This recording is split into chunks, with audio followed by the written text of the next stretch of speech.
সুপ্রিয় বন্ধুগণ, আসসালামু আলাইকুম। আশা করি ভালো আছেন সবাই। এই মুহূর্তে দেশ এবং দেশের বাহিরে যেখানে অবস্থান করছেন সবাইকে জানাই আন্তরিক প্রীতি ও অভিনন্দন। বরাবরের মতো আমি আসাদুজ্জামান আজ আবারও চলে এসেছি নতুন আরেকটি ভিডিও নিয়ে।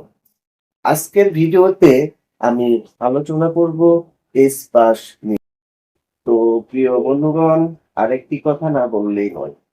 এখনো যারা আমার চ্যানেলটি সাবস্ক্রাইব করেন নাই, মেহেরবানি করে চ্যানেলটি সাবস্ক্রাইব করে বেল বাটন বাজিয়ে দিবেন, যাতে পরবর্তীতে যে কোনো ভিডিও সবার আগে পৌঁছে যায় আপনার কাছে। আর যারা ইতিমধ্যেই সাবস্ক্রাইব করেছেন তাদেরকে জানাই অন্তরের অন্তঃস্থল থেকে আন্তরিক মোবারকবাদ। তো আর কথা না বাড়িয়ে চলুন শুরু করা যাক আজকের ভিডিও নিয়ে কথাবার্তা।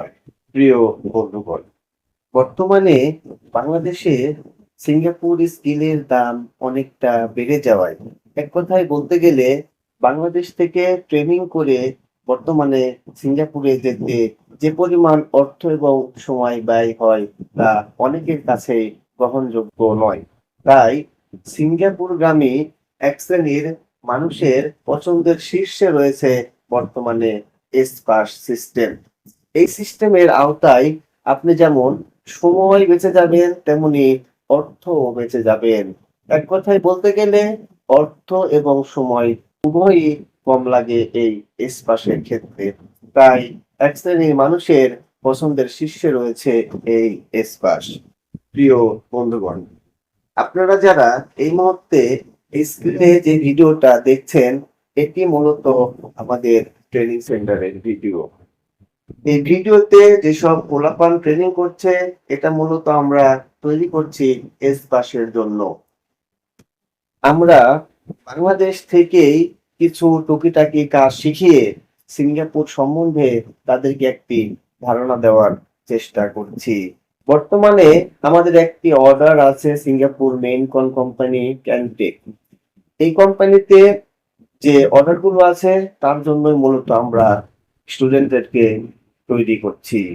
প্রিয় বন্ধুগণ, আমরা মূলত চেষ্টা করি যারা আমাদের মাধ্যমে এসপাসে সিঙ্গাপুরে যাবেন তাদেরকে বাংলাদেশ থেকে সিঙ্গাপুর সম্বন্ধে একটি বেসিক ধারণা দেওয়ার। তারই পরিপ্রেক্ষিতে আমরা এই ট্রেনিং এর আয়োজন করেছি। তো চাইলে আপনিও সামিল হতে পারেন আমাদের এই ট্রেনিং গ্রুপে। তো আর কথা না বাড়িয়ে আজকে এখানে শেষ করছি। চাইলে আপনিও চলে আসতে পারেন আমাদের ঠিকানায়। ভালো থাকবেন, সুস্থ থাকবেন, এই শুভকামনায় আজ এখানেই বিদায় নিচ্ছি। আবার দেখা হবে পরবর্তীতে নতুন কোনো ভিডিওতে। সেই পর্যন্ত ভালো থাকবেন, সুস্থ থাকবেন। আল্লাহ হাফেজ।